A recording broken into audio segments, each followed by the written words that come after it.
Hi, this is BJ Schrader and Wendell Young with McWane Technical Services.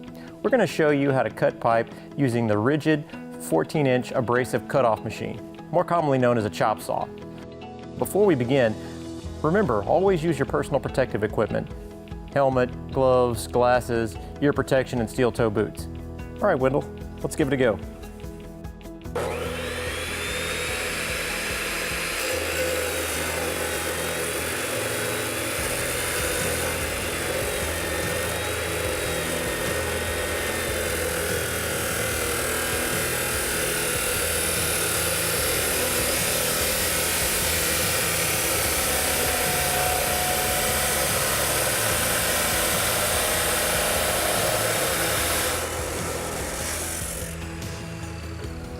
The reason we want to use the chop saw is because you get a good, clean cut.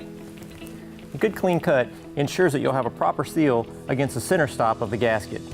That's how you cut pipe using the rigid 14-inch abrasive cutoff machine.